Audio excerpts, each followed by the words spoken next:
Porque um Deus amoroso permite que certas coisas aconteçam em nossa vida.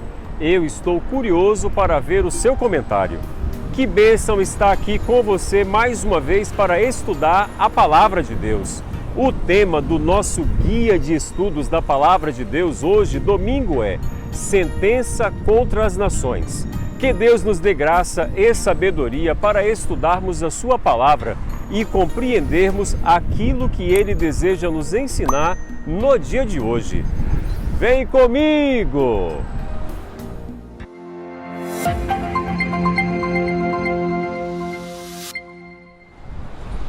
O texto bíblico do estudo de hoje diz o seguinte: sentença que numa visão recebeu Isaías, filho de Amós, contra a Babilônia.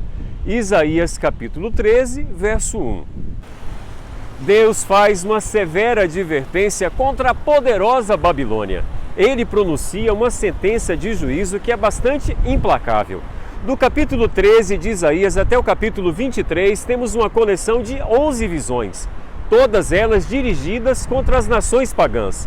A única exceção é o capítulo 22. Estas são as nações que sofreriam os juízos de Deus: Babilônia e Assíria, Moabe, Damasco, Etiópia, Egito, Edom, Arábia e Tiro. Esta profecia de juízo é acompanhada por uma profecia a respeito do fim dos tempos, que às vezes é chamado o pequeno Apocalipse do livro de Isaías, capítulos 24 até o 27. Mas o texto de hoje fala especificamente sobre Babilônia. O Império Neobabilônico também era conhecido como Império Caldeu. Naquela época, a Caldeia tinha um centro estratégico com um exército remunerado para lutar contra os assírios.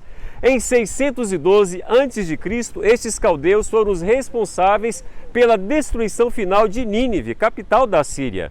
A Babilônia era a expressão máxima da religião e a cultura do antigo Oriente Médio. O Novo Testamento, Babilônia é usada simbolicamente como a encarnação da hostilidade a Deus e ao seu povo. Pedro emprega o termo babilônica simbolicamente. Você pode conferir em 1 Pedro 5, verso 13. Da mesma maneira, o apóstolo João faz referência à Babilônia em Apocalipse capítulo 14, verso 8 e o capítulo 18, versos 2, 10 a 21, para se referir ao inimigo do reino de Deus. Você só não pode esquecer que foi o próprio Deus quem revelou estas coisas para o profeta Isaías.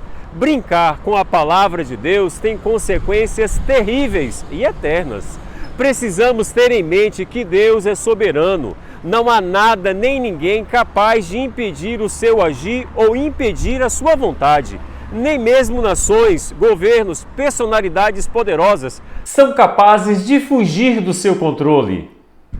Cuidado, muito cuidado. Na história podemos ver tanto o cumprimento das promessas de Deus como também seus juízos.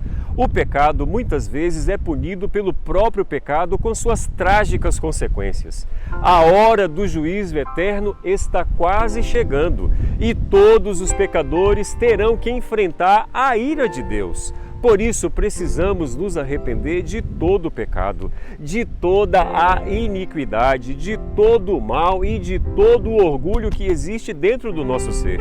Por isso que Deus o Pai consagrou Jesus para pagar o preço exigido em favor da redenção da humanidade. Jesus, Senhor Jesus, nos ensina a temer a Deus e a guardar os seus mandamentos. Concede-nos, Senhor, graça para que possamos ter um coração limpo, deixando de lado todo o orgulho, a arrogância, para que possamos aprender a confiar somente na misericórdia de Deus. Fortaleça a sua vida por meio do estudo diário da Palavra de Deus. Que Deus te dê um dia abençoado. Vamos orar? Nosso Pai Celestial, ajuda-nos, Senhor, a entendermos as profecias com relação ao tempo do fim. Não permita que Babilônia tenha poder sobre a nossa vida e que o sangue de Jesus possa nos lavar e nos purificar de toda a maldade existente no nosso ser. Nos dê um dia abençoado hoje, é o que te pedimos em nome de Jesus. Amém. Fica com Deus, fique na paz. Maranata!